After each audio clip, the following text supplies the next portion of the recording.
Bonjour à toutes et à tous, ici Christelle Barthes, votre coach booster de confiance préféré. Je vous fais une vidéo aujourd'hui pour vous parler de l'intelligence émotionnelle. Alors, est-ce que vous savez ce que c'est l'intelligence émotionnelle? Ça a l'air d'être un grand mot. En fait, l'intelligence émotionnelle, c'est tout simplement la capacité qu'on a à gérer nos émotions dans toutes les situations qu'on peut vivre dans notre vie, que ce soit des situations habituelles ou des situations qu'on n'a jamais connues ou jamais vécues. Donc cette intelligence émotionnelle, effectivement, ce n'est pas forcément inné, c'est quelque chose qu'on peut effectivement développer dans l'éducation quand on est enfant, mais ensuite en devenant adulte, c'est tout à fait quelque chose qui se travaille. Seulement, certaines personnes, effectivement, en sont dotées de manière plus efficace que d'autres, et souvent ne le savent même pas, ce qui a été mon cas. Je vais vous raconter un petit peu de mon histoire pour que vous compreniez mieux pourquoi je vous parle de l'intelligence émotionnelle aujourd'hui, et pourquoi je pense que le vécu que j'ai va pouvoir vous aider en fait finalement à gérer aussi les émotions de votre quotidien, ou même des émotions que vous pouvez avoir que vous n'avez jamais vécues. Alors moi, effectivement, comme tout le monde, de toute façon, je dirais, j'ai vécu des situations difficiles dans ma vie, que ça soit dans mon enfance, dans mon adolescence ou plus tard dans ma vie d'adulte. Et une chose dont je me rendais pas forcément compte à l'époque, mais qui aujourd'hui, effectivement, depuis que je fais du développement personnel, me saute littéralement aux yeux, c'est qu'en fait, j'avais toujours une très grosse capacité, malgré tous les problèmes de la vie, à toujours avoir confiance et à toujours me dire que ça ira, que de garder en fait toujours la force, l'espoir pour avancer, quelle que soit la situation. Donc je savais pas pourquoi j'avais cette force cette confiance, parce qu'en fait concrètement dans ma vie d'enfant, je n'ai pas été poussée à avoir confiance, bien au contraire. J'avais des lunettes, donc j'avais souvent des surnoms pas très cool parce que j'avais des lunettes. J'avais un petit peu de surpoids, donc on m'appelait la grosse. Donc tout ça, c'est des choses qui ne font pas en sorte qu'on ait confiance en soi. Ça, je vous l'accorde, c'est vraiment pas le meilleur terrain, le plus favorable en tout cas. Et aussi, effectivement, je me détachais souvent des autres parce que je me sentais pas à l'aise. Je me sentais pas dans une situation qui était confortable pour moi. Donc, je mettais souvent beaucoup de barrières avec l'entourage, que ça soit familial ou même amical. Mais je comprenais pas très bien pourquoi j'avais l'impression de penser finalement différemment, de ne pas avoir les mêmes ressentis, les mêmes sensations, les mêmes émotions que les autres pour une situation donnée. Et je me suis longtemps posé la question pendant des dizaines et des dizaines d'années, pourquoi? Est-ce que j'étais un extraterrestre? Ou est-ce que c'était les autres finalement qui étaient des extraterrestres et moi qui étais dans une normalité? Parce que j'aime pas ce terme en fait. Je trouve que la normalité, elle est différente pour chacun. Il n'y a pas vraiment une vraie normalité. C'est quelque chose que je conçois pas en fait, la normalité finalement. Et donc, pour en revenir à l'intelligence émotionnelle, je me suis longtemps cherchée. Donc, j'ai commencé par faire des études de secrétariat qui m'ont pas plu du tout. Ensuite, j'ai encore continué à chercher parce que j'étais assistante de direction dans une entreprise, mais ça me plaisait pas du tout. Je me réalisais pas. J'avais l'impression d'être bloquée parce que j'avais toujours ce besoin d'aider, ce besoin de créer en fait, de créer des choses. Et je me sentais toujours brimée, ralentie quand je voulais créer des nouvelles choses. Et du coup, ça me paraissait tellement compliqué pour moi. Donc, en 2006, j'ai fait un bilan de compétences. Et dans mon bilan de compétences, j'ai dû faire le le fameux test de QI, que en fait à l'époque je savais même pas que c'était ça. À dire vrai, on m'avait pas vraiment expliqué à quoi ça servait et pourquoi je le faisais. On m'a juste dit faut faire des tests. J'ai fait au moins 3 heures de tests. Je sais que c'était très long. En plus, je le faisais souvent en sortant de mon travail, donc j'étais très fatiguée, donc parfois c'était très difficile. Et ce qui en est ressorti de ce test, c'est que j'étais à 123. Alors, vous me direz, c'est quoi ce chiffre? On ne sait pas trop ce que c'est, on ne sait pas trop à quoi ça correspond. Donc, en fait, c'est la moyenne du quotient intellectuel, souvent, et du quotient émotionnel. Mais alors, je comprenais pas trop ce que ça allait m'aider. On m'a juste simplement dit que j'étais dans une moyenne haute des Français. Donc il y avait...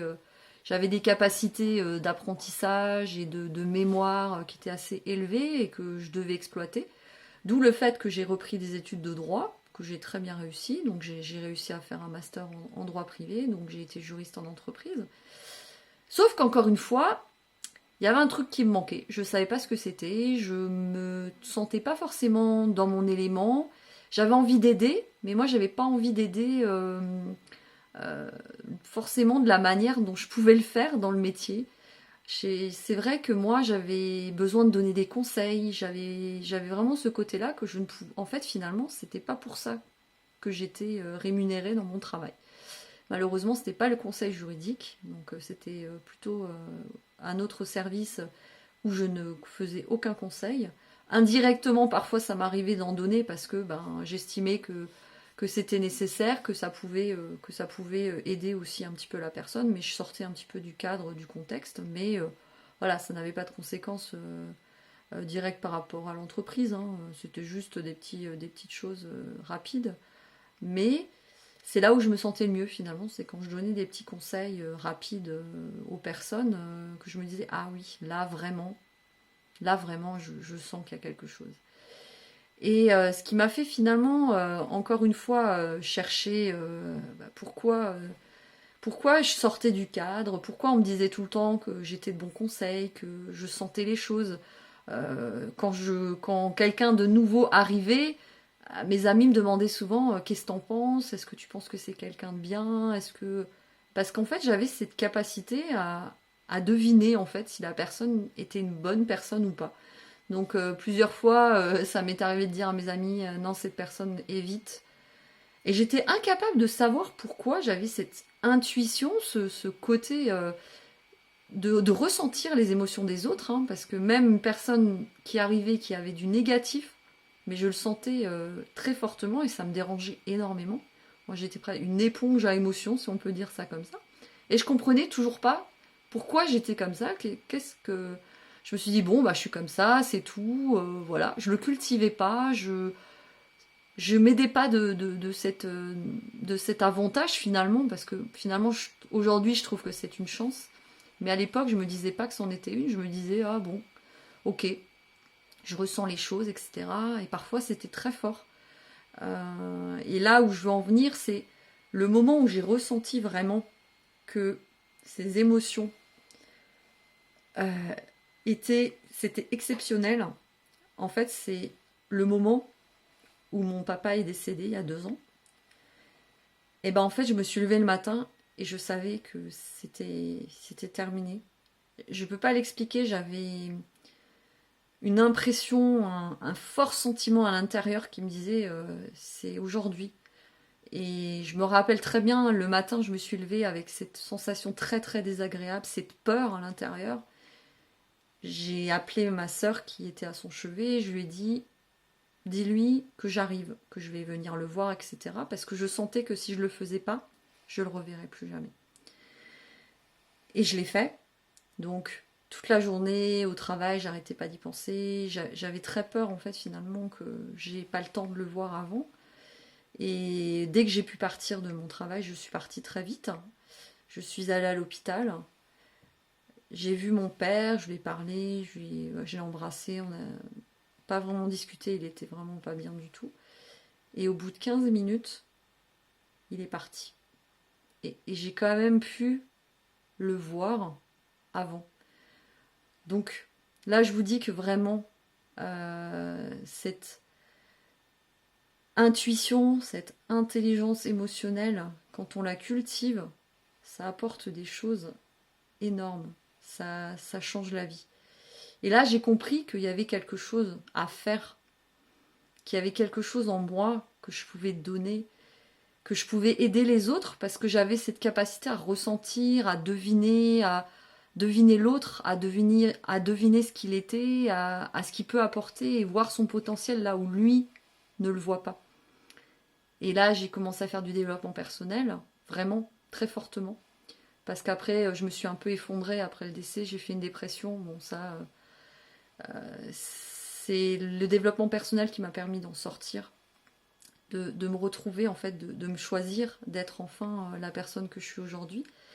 Et d'utiliser finalement l'émotionnel, le ressenti et l'intuition que j'ai pour aider, en fait, d'autres personnes, aider mes clientes à elles aussi le trouver, parce que j'ai ce fort potentiel en moi depuis des années que j'exploitais pas du tout, que je connaissais pas, que je comprenais pas, que je n'avais pas évalué, en fait, j'en savais rien, je n'avais pas d'idée, en fait, finalement, que ça pouvait aider, en fait, tellement de personnes. Et là où je veux en venir encore une fois, c'est que j'ai une cliente qui m'a dit, et ça m'a tellement touchée, elle m'a dit tu m'as tellement aidé à me découvrir, et en plus on n'en est qu'à la 3e séance, hein, donc on a encore beaucoup de séances à faire, et elle avance de manière phénoménale, elle est extraordinaire, et elle me dit tout le temps bah, c'est grâce à toi parce que tu me connais, alors qu'on se connaissait pas avant, hein, je veux dire on a fait 3 séances, tu me comprends et tu m'écoutes, et tout ce que tu me dis, ben, je le mets en application, et j'avance, et ça me paraît tellement logique et tellement normal, et même mon entourage me voit changer et me dit que c'est génial et que c'est extraordinaire, et tout ça en 3 séances. Et ce que je veux vous dire, c'est que quand on a une intelligence comme ça, émotionnelle, depuis toujours, en fait, finalement, moi, je l'ai toujours eu, j'ai l'impression, même si c'est pas forcément mon éducation, je peux même pas dire d'où ça vient, peut-être que c'est inné, peut-être que pas, en fait, il y en a qui disent que c'est pas inné, l'intelligence émotionnelle. Moi, à dire vrai, je sais pas, en fait. Est-ce que c'est inné, est-ce que ça l'est pas, ou est-ce que je l'ai développé, est-ce que j'ai eu quelque chose qui m'a permis de le développer, à part les événements négatifs peut-être qui sont passés dans ma vie et qui m'ont permis en fait de passer au-delà, et du fait que mon émotionnel est fort, j'ai réussi à avancer, à garder ma confiance malgré tout, à évoluer, à me trouver, à savoir qui je suis, ce que je veux faire. Et aujourd'hui, en fait, je me dis que je peux tellement apporter à tellement de monde, parce que j'ai ce côté tellement intuitif, et oui, c'est vrai, ma cliente, elle a tellement raison, je devine en fait, je devine mes clientes, je devine ce qu'elles veulent dire sans qu'elles me le disent. Rien qu'en discutant avec elles, en posant des questions, les bonnes questions pour elles, parce que je m'adapte beaucoup à mes clientes. Même si j'ai un coaching, j'ai un processus de coaching qui existe et que j'ai créé avec mes différentes formations, j'ai quand même cette faculté à m'adapter à la personne que j'ai en face de moi.